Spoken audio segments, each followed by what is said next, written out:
This is Nerf Gun Reviewer 331 here today. Today's Nerf gun, well, not really a Nerf gun review, but a Dart Zone gun review is on the Avenger Force Havok. Now, this is a gun I've always wanted to review, but just never got the time to. And since I got time today, and since I did my election voting today, I decided that I was going to do, manual. I was going to do a review on this. Now, a little background info. I keep hearing that this gun's horrible, but I have to review it myself to see how good it is. Because I don't believe people's judgments until I know it for myself, you know? Oh, this packaging is going to be good. Yeah, come on. There we go. Got a hole open. I also wanted to change out my reviews by doing it outside instead of being cramped into a small wooden cabin-like house. Is it possible? No, I gotta just do this. This gun came with 2 mags. Looks like 16 darts, a manual, and of course the box with all its frustration packaging included. The darts fit nice and snug, which is good. And the way you load the blaster is you got this part down. So you start off with this, very simple. You move this up, you push the clip in, and then pull this back to load it. Now your choice is you can either have it like this, or just have it. It kind of reminds me of an MP5K from like railguns. And it just, so far, it looks really cool. Although it doesn't make the Nerf gun like a 10 out of 10. It's got to be its performance. So, I chose a really horrible spot to film this. I'm gonna shoot it over here. Okay. Maybe that was a fluke. Angle it up a little bit. Oh dear God. Why did I buy this? Could this possibly suck? Hashtag welcome. Okay, that one was a little bit better. Last shot. Oh, it's getting harder to aim down the sights. Okay, so. Shot the blaster 4 times. I am very disappointed in this blaster. I thought it had potential. Despite the fact that take these clips out without doing all that mumbo jumbo, and I'm really disappointed in this blaster already. I mean, its ammo capacity is pretty good, despite the fact that mine came with 2 clips for the same price you'd probably buy for that same Havok with 1 clip. I think it was like $15, $20, something like that. It was a long time ago when I bought it, but this gun's actually quite disappointing. I mean, it does have arrows for those who really don't know how to work a gun. There's arrows on that side and on that side showing you where to put the clip up into, right in here. I guess, like, the ammo capacity is great, but this is mainly, like, you have to be point blank, shoot them in the face. Well, not in the face, but, you have to be literally this close away to even get a good hit. So, aside from that, I mean, like, the ammo capacity is pretty good. I mean, 16 darts for 2 clips. It's pretty good.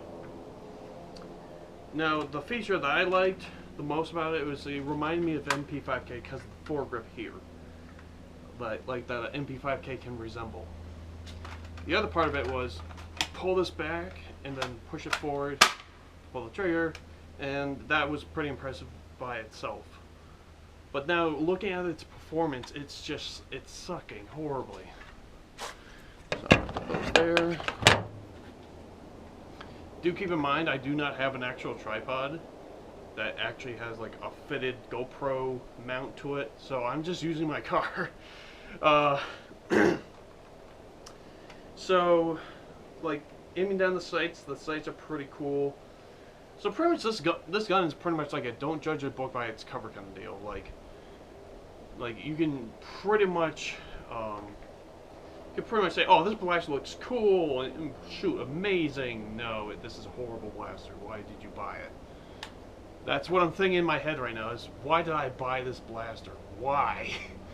And then I remember why, because it had this MP5K capability. So, aside from that, the ammo capacity is pretty good. Reloading is pretty simple. You just pop out the clip and put a new one in. Simple. This little door thing is pretty useless in my opinion. Why have it there is just my question. Why have it there if it just doesn't do anything other than flap around? Anyway.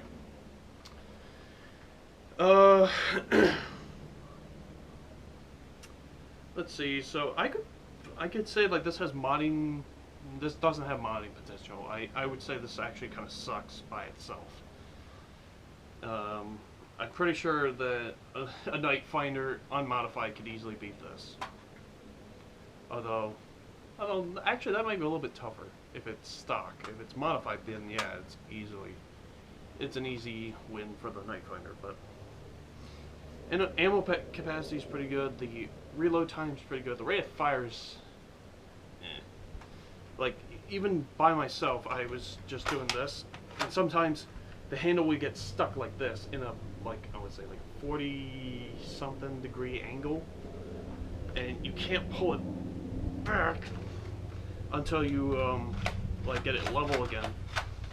And sometimes if you don't push it down, yeah. So other than that, I mean, the rate of fire can be pretty good, except for the fact that it makes a lot of noise. It's not really that stealthy.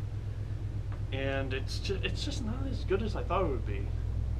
Just testing it right now, I'm just like, oh, this is gonna suck. And it did. I thought the first bullet was just a fluke, but then as soon as I fired like 3 other shots, it's just... Oh, hi, helicopter. Don't worry about that. That's a loud helicopter, holy crap. Oh, that's why it's very up close. I probably should have rocket launcher at it. Okay, that got really dark. Anyway, this gun is pretty much crap. It's not as good as you think it is. I mean, the vertical, like this grip that you can just prime it with, that's pretty cool. But its performance is just utter crap, and I do not like it. I mean, this would be a good prop. Other than that, it's just like, why buy it? If you're going to use it in Nerf war, you're going to have a hard time hitting somebody with it. I mean, the best thing for this gun is to either throw it in the trash, which you could probably make it into a basketball game, throw this gun into a trash can and see how many points you win. Or, if you had foam all around this, you could probably just go whack on somebody's head and just like, ha, I got you, melee kill. Anyway, to make a long review short, I give this gun easily a 5 out of 10. This is not really the best gun. Its specialty is just, this grip just goes back and forth. That's really the only specialty it does. I mean, it has the qualities of an MP5K, but it's not good in performance. And then lastly, the accuracy is, I mean, the accuracy is pretty horrible too. And the range, you probably didn't see my range test, or what I just did on camera. But, I'll just show you. So, I stood to right about here, and those are the darts right there on the other side of that gravel. That is pretty crappy range. Here, so I'll take a couple pieces. 1, 2, 3, 4, 5, 6, 7, 8, 9, 10, 11, 12, 13, 14. 14 paces of my height to this first dart. The furthest dart actually went like about 5 or 6 more paces down that way. But seriously, don't get the Havok. It is not a good blaster. It's not one of my favorite ones either. This might be one of these blasters I might sell on Craigslist. Anyway, I hope you guys enjoyed the review on the Adventure Force Havok from Dart Zone. 5 out of 10. This is not a good blaster. Why did I pick it out? And every time I keep saying that, I keep thinking, oh, it has the MP5K like looks on it, and then just after saying that, it's just like, well, why did I still buy it? You know? So, without further ado, I'm going to end the video now. Hope you guys enjoyed the video. Dart Zone, Adventure Force Havok. 5 out of 10. See you guys later.